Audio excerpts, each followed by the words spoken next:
Hello, my name is Aaron Cavanagh and I'm the founder and editor-in-chief of Post-Burnout.com. Post-Burnout.com is a culture website dedicated to venerating burnt-out artists the world over. This is our website's podcast where we publish full-length recordings of our interviews, which are sometimes the unedited versions of our site's articles and at other times are exclusives. If you're a returning listener, thank you for coming back, and if this is your first time listening, thank you for checking us out. We hope you enjoy and consider subscribing, giving the episodes a thumbs up if you're on YouTube, or giving it a rating if you're anywhere else. It really helps us out. Thank you. Alright, in this edition of Post-Burnout.com interviews, we talk with guitarist and vocalist Gabriel Rizzo and bassist Joshua Bartschi of the Dublin-based alt-rock band Nova Dream. The two discuss their formation, their quick turnaround rate, which has seen them release 4 singles in 4 months this year alone, their latest single Black Cinema / Rearrange, meeting on BandMix, and much more. Yeah, how's this going? Hey, how you doing? Ah, perfect. Hey. Give me a second. Can you hear us? Yeah. I can hear you, Grant. Can you hear me? Oh yeah, sure. Yeah, sure thing. Yeah. That's perfect, man. Could I ask you who I'm speaking to, just just so I know? I'm Joshua. I'm the bass player and singer of Nova Dream. Yeah, I am Gabriel, guitar Hey. player, singer as well. Well, it's very nice to meet you guys. Yeah, I was going to ask simply a bit about the background of the band. Yeah, so my understanding is that you guys met on is a BandMix. And Yeah. were you in a band prior to this, prior to Nova Dream, or did I get that wrong? So There was a short-lived kind of effort. Okay. Lots of lineup changes, but it was yeah, I mean, I was playing with another guy months before I got to meet Josh. Then with that guy, we started looking for a bass player. So that's where Josh came in, and I was like, oh, yeah. And there was another drummer as well at that time. So yeah, then around like let's say 2 months later, probably yeah. I think it was about 2 months. Yeah, 2 months later. Maybe a stretch 3 months. Yeah, less than that, but we're more aligned in terms of all right, we want to do this like a full thing, like we want to throw everything we have into a project. So we're just kind of part ways with the other two, and then we started kind of writing together, and yeah, that's it, I guess, more or less. Then Danny, we started obviously looking for a drummer, and Danny just magically appeared, I guess. Like an angel. Indeed, yeah. But yeah, it was more or less that. Obviously, it's a bit bizarre when we tell people because we I always do this joke like tell this joke like, oh yeah, we met like in a kind of Tinder situation, Yeah. Why? And it's like, yeah, it's a bit odd, and at the end it worked out, yeah. Yeah, I have to ask. So when you guys were playing together, I mean, had you know Danny prior, or was it just kind of like he saw your band, or what was the kind of relationship with him? It really was out of nowhere. It was Yeah. we've been playing together. We kind of looked at a few drummers. We tried playing with them. It just didn't really match. Yeah. And then on a Facebook group, I think someone saw Okay. one of the videos and Yeah. We're literally just like starting spreading the word like out there, like in Facebook and Instagram and that sort of thing, because as Josh said, weren't really connecting with any drummer, in terms of like not necessarily there was something wrong, but there wasn't something that was all right, this is it, Yeah. But yeah, we connected with Danny through Facebook, kind of very new age. Yeah. but not Facebook is new age anymore. Yeah, but Yeah. yeah. but Old yeah, school new age. it's the old new age, yeah. But And then sorry for yourselves. I mean, like you mentioned meeting on BandMix. I was wondering then, like, what was the difference between the time difference between matching on that versus actually meeting up for the first time, and like, were you guys like near each other? Was it like convenient to practice together, or? it took a while to work practicing. I think when we first kind of talked on BandMix, it probably took about a week for me to actually meet Yeah, Gabe. yeah, so I sent him a message. Sounds very weird though. Tinder for band. Yeah, but no, You I have up? message. Like I had some demos of the songs and it's like, so ask him, oh yeah, so you're a bass player and I have got his songs and obviously if you're just give it a go. And I think yeah, it was a week, maybe two later, and he came to my place and sounds very weird though. But yeah, no, he came and we started jamming and obviously we there there were other people involved, so obviously it was kind of more like another band setting. So we started rehearsing with those people like probably 3 weeks later from that. So No set space for rehearsal either. It was moving around the pirate unit one, lots of yeah, different practice spaces. we were Yeah. kind of more like trying to find our sound and but yeah, I wouldn't say it wasn't kind of fast, but definitely wasn't slow though, because I know like there's people like they take like 3 months or I met this guy to play along with it, and it's like, oh yeah, let's try next week again, and let's try the week after. So they Yeah. take a I long time. think pretty consistently we've met at least Yeah, like 3 days a week. yeah. That's good. And then was it convenient for you guys, like where especially then when you added Danny into the mix, like was actually meeting up like were you guys in proximity to each other or were you More, guys kind of dispersed or more or less though, more or less. Yeah, we're not too bad. Yeah, I mean, Josh and I are based in Dublin. Mhm. Danny is based in Player. Clare. So he's the Okay. one that has to drive. He has Yeah, the transport. He's yeah, doing the course in Bin. So every Yes. Friday he's coming down. So we have the yeah, 3 days in the weekend. So yeah. So yeah, it's just in the end, it's just like 2 hours drive. So yeah, usually he comes on Thursdays, and we rehearse on Thursday and Saturdays, and then he just leaves. But yeah. No, yeah, but it's all right. Yeah, there's obviously plans at some point to have him to move to Dublin, so we kind of invest more time. Yeah. But for now, for the time being, I think we're doing all right in terms of that. Yeah. Yeah, living in Dublin on a musician's salary. I gotta ask then. So, like, from the outside, kind of looking in, it seems like the turnover rate for Nova Dream has been incredibly quick. Like it seems like you only started like last year, and already I think you have five songs out at least. I was four singles, five songs, if I'm correct. So I mean, like the turnover rate's been. It seems very quick from the outside looking in. I mean, for you guys, does it feel really quick, or does it feel like an appropriate pace, or how do you guys kind of feel about that, I guess? it felt very slow while it was happening. But now that you put Yeah. it into that perspective, It's just like we had this idea of kind of releasing one song every month, which that didn't happen. yeah Yeah. wasn't actually realistic. But I think um as we have our own space to rehearse, so and we just uh so we rehearse at Josh. So when we kind of started the idea of all right, what if we stop paying like a rehearsing Studio. studio and just Mhm.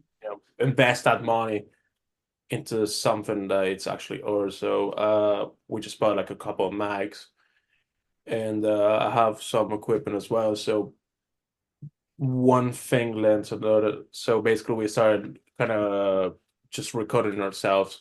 So in some way I think that made things easier in terms to all right, kind of work out on ideas. And I don't know, yeah, I mean that that I think that obviously now as you said, as George said, I think it for us it's oh yeah, we just released 5 songs, but then it's like we're talking about Because I actually 7 months. today I looked at Spotify and they all said 2024, and I was like, Yeah. that is actually quite quick to Yeah. Well, I know like plenty of people who like, have the kind of like the amount of songs you guys have out over like the course of like 2 or 3 years. So I mean, like, from my perspective, it seems like, has a really like quick turnaround rate. And I was also wondering about kind of your dynamic in terms of recording. I mean, you guys do work with external producers and mixers and engineers. Yeah, I was wondering like, so is the idea to kind of practice on your own and then once you have the songs down, then go into the studio and record, or how much kind of like home recording versus like professional recording do you guys do? So we released like 2 songs, uh, which are City Lights and Elephant in the Room, which we went to a studio called Darklands, right? And so for those 2 songs, we literally like spent like month and a half just rehearsing those 2 songs. So like we're bored to death. Yeah, I was sick of them when we recorded. I like them again now, but Yeah, it we were like, all right, kind of just we playing them out, and it's just like we have to get them right. So Yeah. we went to the studio. Obviously, there's this guy from the studio called Daniel, which is he's very nice, and obviously he just suggested a lot of ideas, and we took some obviously because I think like even if you think you know everything, you don't know everything, I guess. No. So, especially when you, I'm not saying we think we know everything, but I just said like because we were like rehearsing those 2 songs for so long, we said, all right, that's it, this is it. There's no room for anything else. So when you go to the studio, I think you just kind of have to go in some way with like kind of uh open to new ideas, and I Mhm. think that obviously the songs evolve a little bit as well in the studio. So that's one way we work. Now, we release like City Lights and Elephant in the Room. Then for the next, let's call it batch of songs, we said, all right, what are we gonna do? And we were discussing if either was an EP, if either just release singles again. Uh, there was like a brief, like 10 seconds, like, what if we recorded like a full album? And it's like,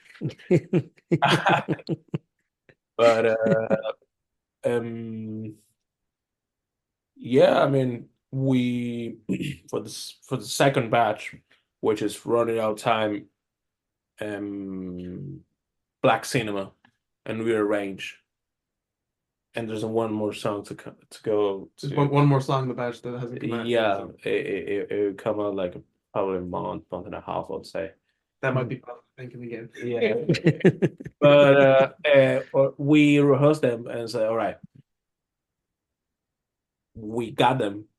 So, but instead of going to the studio to like a like as when I say studio, I'm talking about somewhere else that it's not our space. We said, why don't we record it by ourselves and just give it a try, because I think that's also important for a band to kind of test limits and obviously know what you're capable of doing by yourself.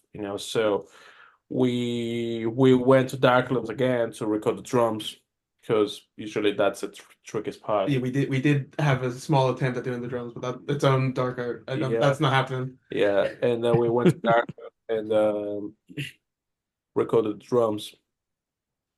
But then we took all those takes and recorded everything else at mine because I have like the what He has the fancy gear. I have fancy gear here, so we ended up recording everything here. So uh, which is like uh, it, in some way people say, oh, it's very DIY, which yeah and no, because like nowadays I think making music it's become easier, I guess, in terms Yeah. of like, you have more gear to that you can get great results. So, and there's a lot of artists as well, like out there, like they kind of do that same process. Obviously, no, we're saying like we're like Tame Impala. We're Yeah. not there yet, but yeah, That's the goal. that's the goal, definitely. No, but there's a lot of people like I love, like, let's say Tame Impala, or either like, I don't know, who is someone that's very DIY for you, like Jack White. Mhm. Well, he Yeah, has a lot more money behind him now, but yeah, but the Yeah. way to put it down. but in the sense of the word, it was very DIY, but still, like, I think we're very happy with the result we got.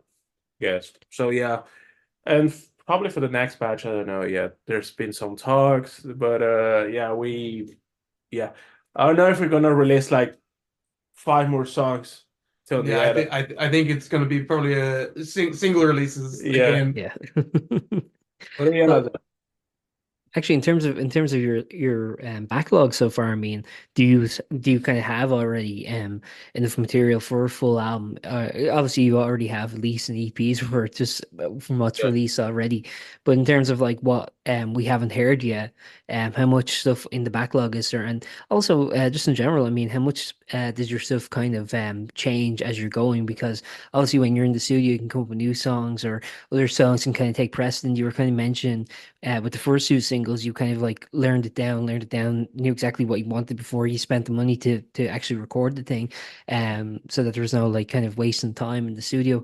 But just in general, I mean, like now, like how do you find that kind of like the dynamic changes in terms of like bringing new ideas and yeah, I mean, are you constantly still writing, or are you trying to just get what you have out first? I don't think we ever really stop writing. Mhm. We put things kind of on the back. If we have an idea we think is good, we'll kind of try and focus on that. But there's always like at a like a rehearsal session, someone will just start doing something and a song comes out of that. Yeah, There's songwriting sessions between me and Gabe, between me and Danny, and things come out of that as well. I think yeah, most of the good ones were us all together, kind of coming up with it as a whole. yeah.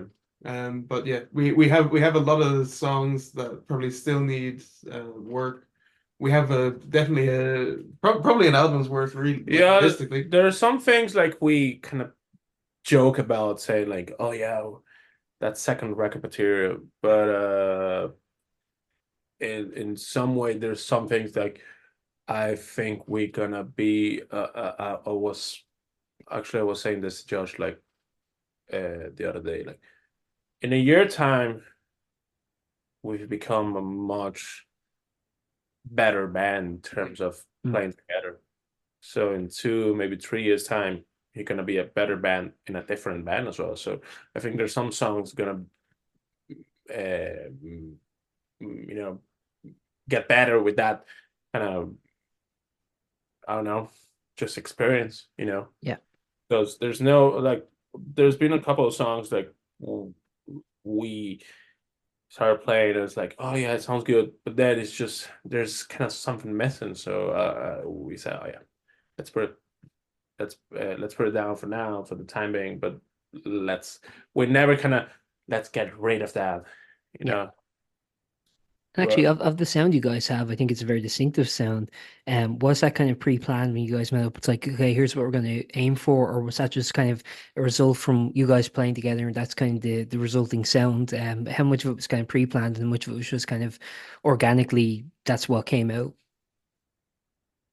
there's like a weird combination because Yeah, uh usually, uh as Josh said, we the dynamics change a lot. And there's some songs that Josh had an idea and kind of bounce between each other, in the rehearsal space. But there's some songs that I also like. I just kind of wrote, let's say, an acoustic guitar, and I brought it to the band, and we take it from there. There's some songs we just had like an idea, like usually last hour during the rehearsal. That was like, Yeah. all right, let's do it. But That's always when inspirations hits. I've yeah, heard that like so many times where it's like a very last minute thing, just as you're kind of like getting kicked out the door. There's been a few times where the last minute of rehearsal turned into the last few hours of rehearsal. yeah. Yeah. Well, that's the other thing too, because like before it's like when you're in a studio, I mean, you have a set amount of time that you pay for. When you have your own studio, you just keep going forever. Yeah, You do keep going. Yeah. yeah. Because sometimes it kind of fades out like quickly. It's just like we were like we were talking about that because we tried a new idea and we're like it was sounding so great, and next like 2 weeks later, I was like, Josh, send me that file from the project that song that kind of I mumbled song like say it's like yeah, I'm gonna check it out. Then like 2 hours later, yeah, I cannot find it, Oh That no. And we were trying to kind of replicate that, but it's just like in the end, it's just like I have this kind of theory like I heard Jack White saying this once, like if you cannot remember an idea, it is because it's not good. Hmm. So I just don't know, but yeah, everything that we can, we try to record as well, and we uh, take it from there. But in terms, obviously, about the sound, it's just I would say definitely, um, it's a blend It, of it's definitely a blend because yeah, if any of us were doing it on our own, it'd be very different. Like yeah. Yeah. I'm more like let's put it like Danny is more like American style of music, like Linkin Linkin Park, Park, Guns he's a N' massive Roses, Linkin Park fan. Nirvana, and Josh is more like uh Anything weird, I tend to be into anything that would be strange. yeah, no, but like Uh, but Josh is also like into like Pink Floyd and yeah, Oasis and that sort of thing where we kind of find a common ground. I'm more like kind of 90s like Oasis and also 2000s like Arctic Monkeys and newer stuff as well. Mhm. But so I think it's uh the three of us, let's say for example, we like Nirvana, mm. so we kind of find a There are common definite crossing points in everyone's yeah. taste. Yeah. So there's definitely like obviously there's some songs there's more influence of someone, I would say definitely in terms of drumming, it's very obviously as a bass player and guitar player, we try not to get involved into the drum and say, oh, Right. should play like that, because I play, So, and obviously he's a drummer, and so there's definitely a big Nirvana influence. Like I Mm. wouldn't say Nirvana, but I would say kind of Dave Grohl, Yeah. Big drums, big drums. big massive, Yeah. yeah. And obviously we try to, uh, have a nice blend. I was saying there's like if it was for me, I would just probably play more acoustic guitar and that sort of Yeah. thing as well. I just love the acoustic guitar, but also I love the electric guitar as well. I love the kind of like just playing it and kind of have more that kind of moody, folky songs as well. But yeah, I think that's kind of third album material. Third album material. You're already thinking 3 albums ahead. Um, Let, let's try to make it the first one. Then well, that would be out. Yeah, you probably do like 3 albums in 1 year, knowing your kind of your rapid pace. One thing I gotta ask actually. So when you guys kind of met online, what was the kind of the bands in common? You were kind of mentioning there, like Oasis and some of the kind of overlap in the Venn diagram, let's say. And also, I mean, one thing I'm also interested in is how do you find that being in this band has kind of influenced your listening habits? I mean, do you listen to different music that you wouldn't have had you not been in this band? How has each member kind of influenced the styles of the other members' listening habits? I've definitely been influenced by Gabe and Danny's music tastes. Danny's very passionate about Linkin Park. Yeah. Uh, I've started listening to that. A lot of memories come back from that Transformers one. What I've done. In But the end, yeah. in the And end, the By the end, way, did you see the edit of that where it's like if this film came out in 2007, it just ends with sorry, what I've done, not in the end. what And there's a really good one where someone did that with Oppenheimer and it actually fits really well, the ending of Oppenheimer with that song. But anyway, sorry, that was a bit of a tangent. I can see it. I can see it. I can see it. I can You know. say, yeah, definitely. But yeah, I let's say I'm a massive fan of Interpol, Mhm. Actually, that's a fair point. He got me into Interpol. and I was like, and Interpol, the first record has like a lot of great bass line. Yeah, So I was like, come here, this is a, this is a shame, you know. But yeah, Interpol definitely was like something I got Josh into it. I'm trying to convey Interpol to Danny, but still have some work to do. But the drums aren't big enough. yeah, Get some 90s drums. but what else? I don't know. Like I I I'm like I have to say though that I'm being influenced in some way more because I I, I really do like Nirvana. Yeah. But it's also that sort of thing when you're kind of growing up and just like you have the kind of phase where you actually listen to Nirvana, but Mhm. you not get into like kind of into actual Nirvana, just kind of listen to it smells like Teen Spirit, that sort of thing. Right. Yeah. So I've been listening more to Nirvana and what else? I don't know. Linkin Park definitely kind of with Danny playing. I've come to appreciate it more. Do you guys ever have Jay-Z on the first or anything like that? We're thinking about it. We're He's talked very about. hard to get in contact with. We were actually saying the other day, like because we were thinking about doing a cover that like has some kind of rap, and it's like, Yeah. and Josh said, "Danny can rap." I was like, "Are you serious?" Like, yeah, he can rap. I was like, "We're thinking about it, see how it's gonna work." But yeah, I think a Jay-Z guest spot is a fourth album thing. I worry more.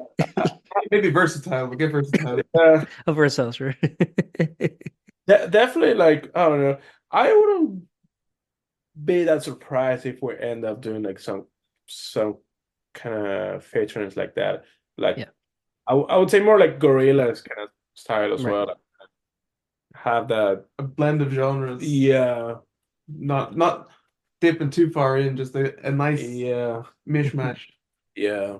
Well, when you listen to so many like different types of music, I think you can go a bit insane trying to incorporate all of it into it. Do you guys ever have that issue where it's like sometimes you're like have sometimes your ideas are too big? Not that you're incapable of doing it, to be clear, but just that the ideas are so big that sometimes it's not really productive to the song. It's not really aiding the song to have like influence here, and you have to kind of strip it back and go, no, the song is this. Or has that been an issue for you guys? I know for some people it can be. Feature creep is the term they use in gaming. I don't know if there's a musical equivalent, but yeah. That's definitely my department. Yeah. If it's like we all have songs that we've brought kind of like we've written it and we've brought it in and it changes. If I've done that, it tends to change more because it doesn't really go anywhere because I've just done like layers and layers of guitar and bass and we have to kind of bring it back down. By the time we're done changing it, it's a completely different song. Definitely still the same song, but a Yeah. completely different thing. The ska incident, we won't talk about the ska incident, but there was ska influence that we needed to get rid of Oh in no. It just all upstrokes. Uh, yeah, definitely. Like there's obviously uh let's put an example. Like Josh can play both drums and guitar as well. I wouldn't say at like the same level as Danny, but he Right. definitely put some bits down. But and he can definitely play guitar as well. So let's say when like we're exchanging like ideas and Josh shows me like something that's like, oh, yeah, there's definitely like, as he says, like layers and layers. So, and coming from that, there's been songs as well. Like we kind of, when we do a demo, we just add so many guitars, and one thing that it's very important for us is like to be able to play that, Right. because in the end, that's what keeps you alive as a band. It's like no one's gonna get millionaire with streaming, and you know, and no one's gonna get, like, streaming can definitely make you uh get you somewhere, but it's also like playing live and getting the word out there, like, all right, this band can definitely play as well. And it sounds like, I just love, like, when you see a band and they sound better than the record, Right. because there's some bands you go and they say like, oh yeah, it sounds exactly as the record, which is all right. Then there's the other thing, was like, oh, they're so bad, like, I mean, I was expecting more and that sort of thing, and we've been into a couple of shows, like, all right, that's it's good, yeah, but Yeah. I wouldn't go again, Right. but one thing that's it's very important for us. It's like we we like to kind of keep it simple, and obviously every time that we try to kind of add too much, we just say, all right, less is more, Right. Especially for live, especially as we are a three-piece for the time being, obviously there's eventually, when the time comes, there's probably going to be a fourth member, either, I don't know, doing playing the tambourine or whatever. But yeah, definitely, like, for us, it's like it's very important to be able to play live, because I know there's some bands as well, like, uh, we first create, then we see how it play. Right. I think for us, it just works better to see, all right, especially for small bands, like, you don't have sometimes that the chance to kind of record first and then kind of play. We have to play first and hone the songs and get it better, then we go to record, So was it kind of important for you guys to be on stage as much as you were in the studio? Because I know, actually, even, kind of talking about how kind of quick things are moving, but like, at the moment, you guys have played some of like the biggest venues in the city. You've also played outside of Dublin. I think you played in Cork, if I'm correct. I'm not sure where else you've played beyond that, but in general, I mean, you guys have already done a lot of shows. You've kind of toured outside the city. Yeah, I was wondering, like, in terms of actually doing live shows, is that as important to you as being in the studio? Yeah. Yeah, I'd say so. In both regards, definitely still, I mean, we're never going to be perfect. There's lots to work on, but we've improved greatly, I think. Yeah. Especially, like, I had less experience than Gabe with actually performing live. I'd done jam band stuff. Uh, but like doing your own songs, I never really Yeah. done that, doing cover bands, things like that. But just actually, we're starting to get into the swing now, kind of audience interaction, not just sitting there and playing, or not Yeah. getting too caught up and sounding like we rehearsed the theater production. Is Yeah. that, sorry. Oh no, go ahead. Yeah.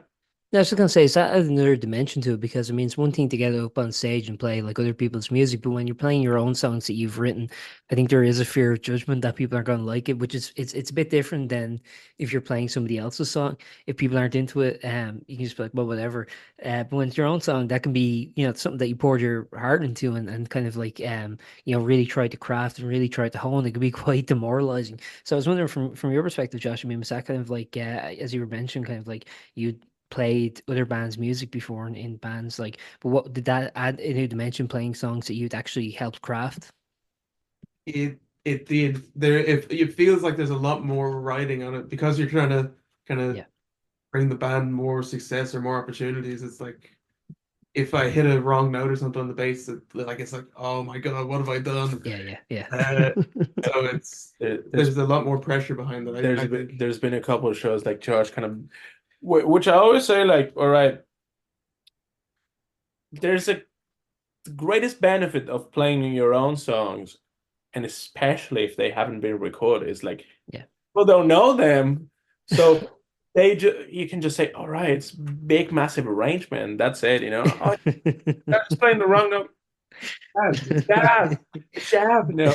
Yeah. But I mean, always obviously, you know, I there's been a couple of shows, or either like Well, the three of us. it tends to snowball. Yeah, you If know. I watch, what have I done? And then I start making more mistakes. And it's like, Yeah. oh, I'm awful. What have I? What's Yeah, Kind yeah. of like a driver test, something like yeah. that, which is like you just go on a snowball. But yeah, I mean, definitely, you know, yeah. Let me Have you thank ever you. just tapped out mid-song and just kind of came back in at the right note? I've done that before. I should probably do that more. I tend to play the wrong notes, and then I get a side eye from someone or from the audience. Yeah. Dude, it Like, really fucks you up because um, you're like playing a hit note and you hit a bum note and then you have to kind of wait until the next bit. You're like, oh, where the fuck am I in the song? And then you hear the guitar. And you're, I think There's it's best just to tap out sometimes. That's my advice. there's been a couple of shows like uh I mean I don't know how many shows we did so far, like 20, 25, like something like that. something like that. So there's a long way till we actually get around to the level that we want to, and we know that we're gonna get there. You know, so there's a lot of shows. For every 2 to 3 good shows, there's probably gonna be like 3 or 4 that's gonna be something to improve, like with something like that, Right. or that could that can improve and that sort of thing. But I think it's just part of the process, you know, and we were initially kind of a bit afraid of, you know, making mistakes, and especially with the audience, you know, because sometimes it's just like you just kind of sitting there, like standing there, and what did I say? You know, it's just like you have to be in some way like a horse as well, like being, how you doing, and that sort of Yeah. thing, and kind of, you know, because in the end, if it is a free gig, people are using their time, you know, that they could be doing something else, Yeah. which is, for me, it's really important. If there's someone like if they're paying for a gig, they're putting their time and their money into us. So I think it is very important to us for us like to kind of focus and, all right, if there has been a bad show, all right, it's in the past. There's nothing we can do about it. But let's focus on what comes next, you know. So, you know, and especially when you see like big bands like doing mistakes, you know, we went to see Green Day Mm. in Marley Park, and it's like they're amazing. Been playing for so long, and then you can tell. And there's some silly things that you say, all right, and they just laugh about it Yeah. and keep the show going, you know. And yeah, you True know, professionals. it is. I guess I'll try not to take up too much more time. I'll just have kind of two more questions for you. Well, one is about the single. So, your most recent single is Black Cinema with the B-side Reassurance. Yeah, I was wondering, what was kind of, I guess, the idea of kind of like releasing an A and a B side to this single compared to your previous releases, which have just been a single song. Um, and yeah, and generally, one other thing I noticed is that it seems to be kind of continuing the theme I've noticed in your songs. And I don't know if these are intentional themes you guys are trying to incorporate. I know you mentioned the Pink Floyd influence. So there's just probably an idea for there's probably influences of conceptual ideas that you want to, if you're to, I assume, release an EP or an album, you'd want to have some connective tissue thematically between the songs. But the theme that I was picking up was a kind of fear or fear trepidation of time moving on.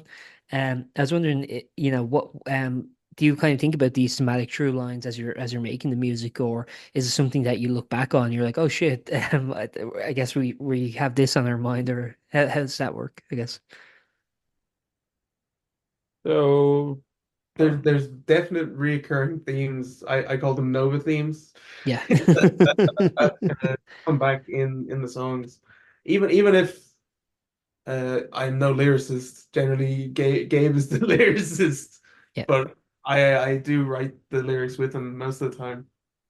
But there's things where like I'll change a line that'll change the meaning, and it's almost like when you actually look at the finished song, it's like, oh yeah, that's what that means.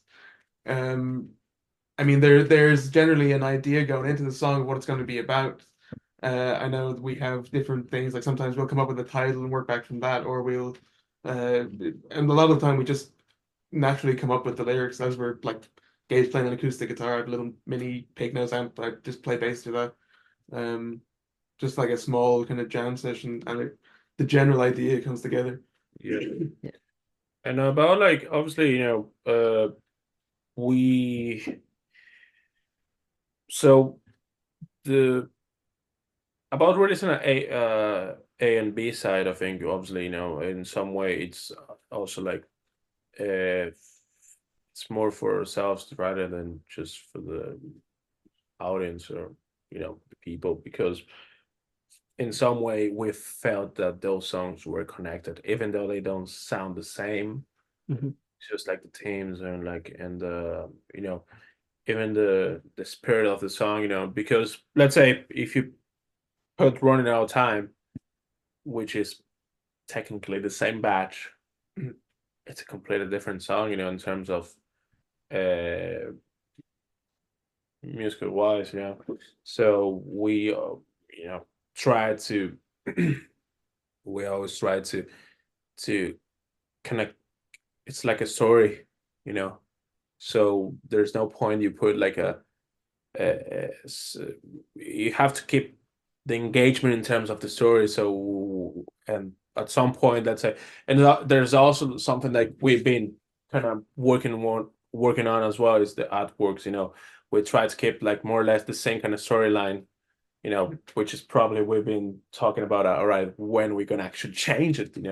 Because it's about that. We were thinking about this band in the long term as well. We want to, I don't know, I wouldn't say do 10 records, but definitely do, I would say five, Yeah. at least five. We It's talked that, reasonable. yeah, but yeah, I mean, we always try to, uh, we started working as pairs of songs, the last song that we're gonna release from this batch. Uh, we also been talking about it, and see what we can do about it, because we really love the idea of kind of having an A side, a B side. And it's also because a lot of bands that we like, they just been doing that for so long that we just like, and there's this misconcept of, all right, the B side is just a song that didn't make the cut, Right. which is not necessarily true, because It wouldn't be on there otherwise, yeah. yeah, and I'm I can speak for myself. I'm really proud of the both songs, like in an equal way, I don't think Black Cinema or either Black Cinema or Rearrange, it's better. It's like your little sons, Yeah. There's always a favorite. Both of them are really good, and there's always a favorite. They're both good, But yeah, I mean, yeah, in terms of obviously uh following the line, of the story, Perfect. And the final thing I'll ask you, just before I let you go, is as we mentioned, I mean the turnover rate has been very quick. You guys have been gigging a lot, and your music has been getting a lot of traction. It's been getting a lot of plays, a lot of ears on you guys. I believe radio play as well. Yeah, I was wondering, like, were you kind of surprised by the kind of immediate reception to your project? Has it been flattering, or how do you feel kind of at the positivity to it, at the kind of the kind of fanship of it, the kind of listenership rather, to the project so far? It's definitely a big ego boost when you get numbers going up. Well, Um, was it surprising, or did you kind of go like, yeah, that seems about right? it it definitely was surprising to me, and I didn't know whether because I have never really done it before, like releasing my own songs. But like I remember coming back to it every day saying, "How many listeners do we have today on Spotify?" And as it kept going up, it's like, I feel good. yeah, Yeah, I think like um I think it's hard though, like to kind of mention that, like uh obviously, you know,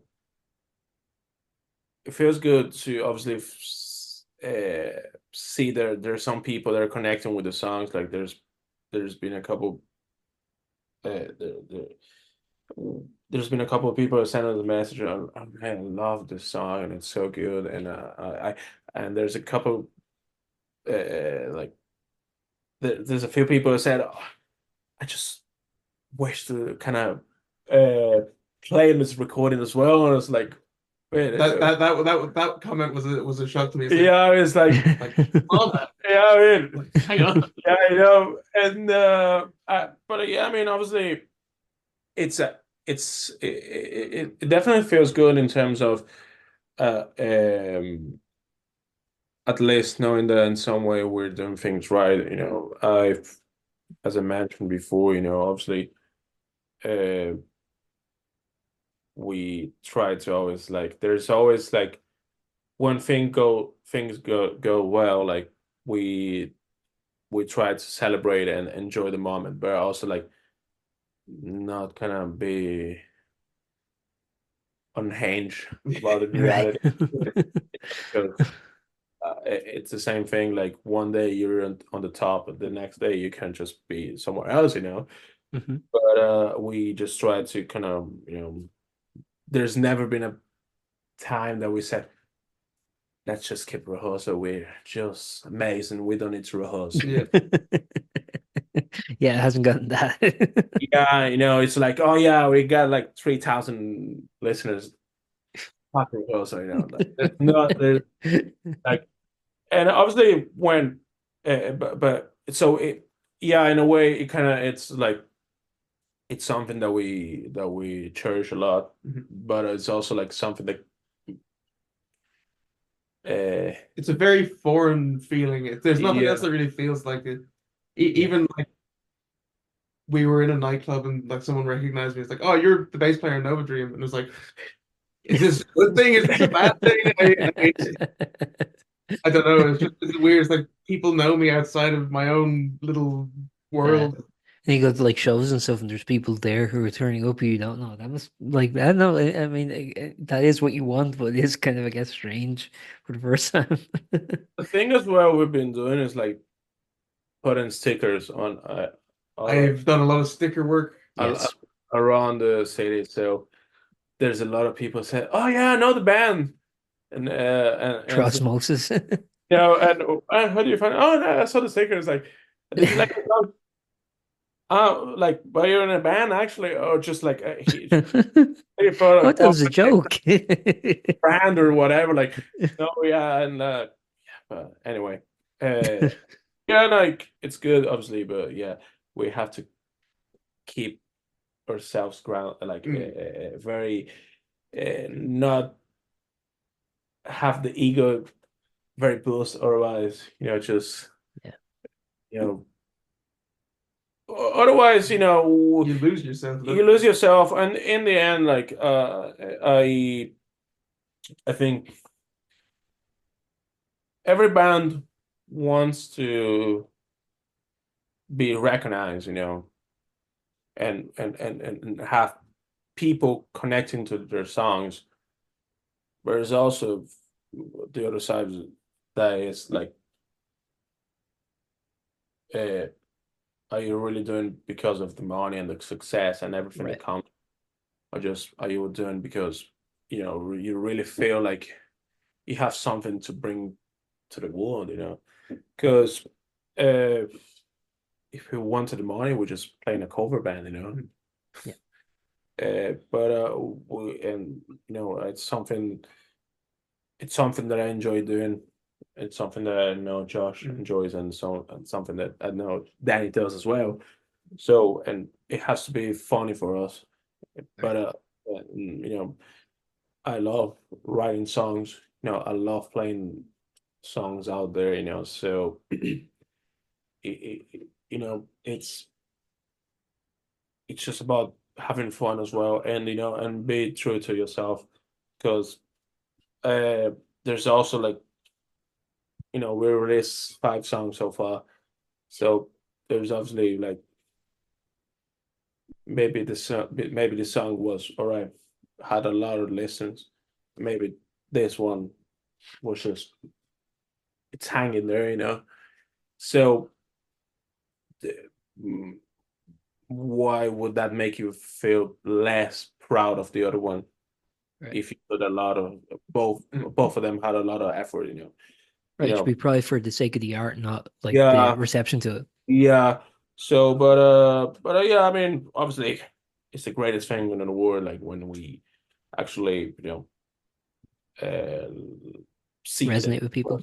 Yeah. Yeah, and especially when we haven't got that many gigs that people are like kind of sing back the songs, but like there's been a couple they sing, especially the two singers, like the first two singers, so they kind of, know the words. That was a shock the first time You that know, happened. People singing in so the audience that I didn't know. we're talking about like 5, maybe 10 people that knew the words, and it's like, all right, there's Mhm. 10 people Yeah. that knows the word, and and the rest doesn't matter. Like the crowd matters though, but whatever, like it's because you're resonating with people, so it's just like it's the greatest thing you can achieve.